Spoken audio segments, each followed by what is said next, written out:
So the European Commission has already proposed to regulate both methane and nitrous oxide in the Fuel EU Maritime Regulation GHG intensity standard, doing this by using default value emission factors and global warming potentials to calculate the CO2 equivalent emissions data for both these greenhouse gases. But the proposed regulation should be amended to include black carbon. Similar emission factors for black carbon are available and can be readily added to those already there for methane and N2O. Over time, the inclusion of more stringent GHG intensity ceilings will force ships to adopt measures or new fuels that will see CO2, methane, nitrous oxide, and indeed black carbon levels all reduced.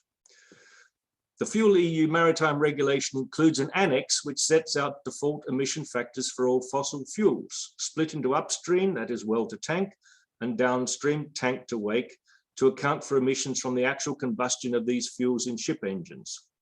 Upstream emission factors account for the extraction, refining, and transport of marine fuels to ships. These emission factors are well known and accepted, and they're in the annex. The issue really is for downstream emission factors. Firstly, for methane slip in LNG engines. This methane slip is hard to measure, so the Commission proposes to account for it by setting default figures based on assumptions that vary according to the type of LNG engine. Also, black carbon emissions vary according to engine type, to engine load, and engine condition.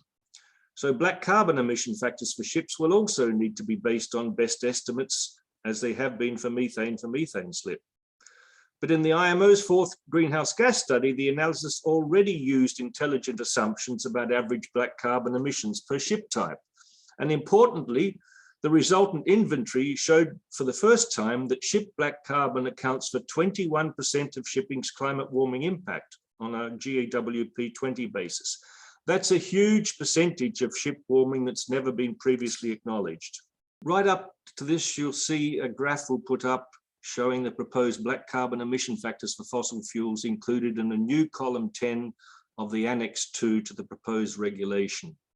These emission factors are tank to wake emission factors arising from the combustion in the ship engine. They are best estimates for all fossil fuels and vary according to the two main engine types, SSD and MSD. They're a compromise for black carbon, just as they are for methane slip. On the other hand, if verifiable direct measurements are available, then the proposed regulation will allow them to be substituted.